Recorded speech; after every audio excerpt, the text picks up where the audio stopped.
বিসমিল্লাহির রহমানির রাহিম। আসসালামু আলাইকুম। প্রিয় ভাই ও বোনেরা, যে তিনজন আত্মীয়ের বাড়ি আপনি যদি এখনই যাওয়া বন্ধ না করেন, তাহলে আপনার শান্তি, সম্মান, এমনকি আপনার জীবনও ধ্বংস হতে পারে। আপনি কি কখনো লক্ষ্য করেছেন, কিছু আত্মীয়ের বাড়ি থেকে ফিরে এলে মনটা ভারী হয়ে যায়, দোয়া করতে বসলে মন বসে না, হঠাৎ ঝগড়া, অশান্তি, রিজিকের বরকত কমে যায়। আজ আমি এমন ৩ আত্মীয়ের কথা বলবো, যাদের বাড়িতে বারবার যাওয়া আপনার ঈমান, মানসিক শান্তি, সংসারের সুখ, এমনকি আল্লাহর রহমত থেকেও দূরে সরিয়ে দিতে পারে। সাবধান, এই ভিডিও শেষ না দেখে বন্ধ করলে আপনি হয়তো সেই আত্মীয়ের নাম চিনে ফেলবেন না, যিনি নীরবে আপনার ক্ষতি করে চলছে। ইসলাম আমাদের আত্মীয়তার সম্পর্ক রক্ষা করতে বলে, কিন্তু অন্ধভাবে নয়।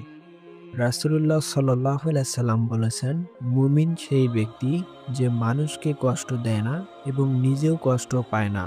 অর্থাৎ যেখানে সম্পর্ক আপনাকে গুনাহ, মানসিক ধ্বংস বা ফিতনার দিকে নিয়ে যায়, সেখানে দূরত্ব রাখা গুনাহ নয়, বরং প্রয়োজন। আজ জানব কোন ৩ আত্মীয়র বাড়িতে না যাওয়াই বুদ্ধিমানের কাজ।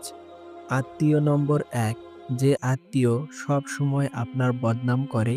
এই আত্মীয়টি আপনার সামনে মিষ্টি কথা বলে, পেছনে গিয়ে আপনার দোষ বানায়, আপনার সংসারের কথা অন্যদের বলে বেড়ায়।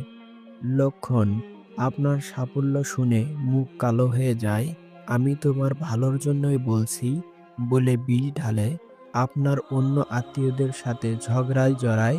কোরআনের ইঙ্গিত: নিশ্চয় গীবত করা মৃত ভাইয়ের গোশত খাওয়ার সমান। এই আত্মীয়ের বাড়িতে গেলে গীবতের পরিবেশে পড়বেন, চুপ থাকলেও গুনাহে শরিক হবেন। এমন আত্মীয়ের সাথে সম্মান রেখে দূরত্ব বজায় রাখুন।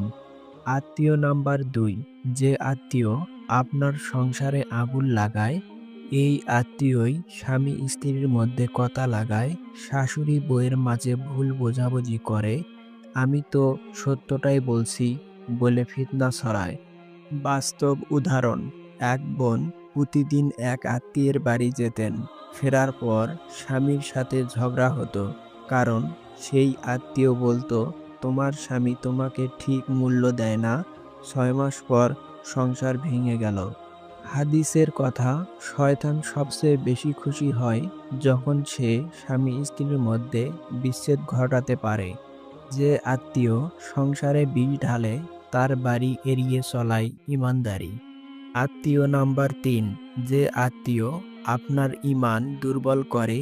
ওই আত্মীয় দিন নিয়ে ঠাট্টা করে, পর্দা, নামাজ, দোয়া নিয়ে হাসে, আপনাকে গুনাহে উৎসাহ দেয়।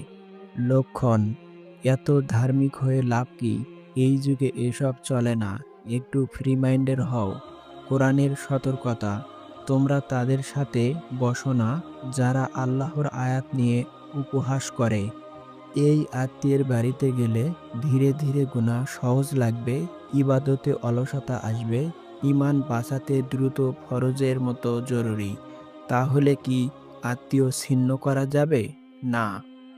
ইসলাম বলে, সালাম দেবেন, দোয়া করবেন, প্রয়োজনে সাহায্য করবেন, কিন্তু অকারণে ঘন ঘন যাওয়া, ফিতনার পরিবেশে বসা, নিজের ক্ষতি করা, কোনোটাই জরুরি নয়। প্রিয় ভাই ও বোন, সব আত্মীয় আপনাকে জান্নাতের পথে নেবে না। কিছু আত্মীয় শয়তানের হাতিয়ার, ঈমান পরীক্ষার মাধ্যম। মনে রাখবেন, রক্তের সম্পর্ক মানেই রহমত নয়। যেখানে শান্তি নেই, সেখানে আল্লাহর বরকত কম। আজ থেকেই সিদ্ধান্ত নিন, আমি আমার ঈমান, সংসার ও মানসিক শান্তির জন্য সীমা টানব। আল্লাহ আমাদের সঠিক আত্মীয় চিনে নেওয়ার তৌফিক দান দিন। আমিন। এই ধরনের আরও সুন্দর ইসলামিক ভিডিও পেতে আমাদের চ্যানেলটি সাবস্ক্রাইব করে আমাদের পাশে থাকুন এবং ভিডিওটি বেশি বেশি শেয়ার করে অন্য ভাই বোনদের দেখার সুযোগ করে দিন। আল্লাহ হাফেজ।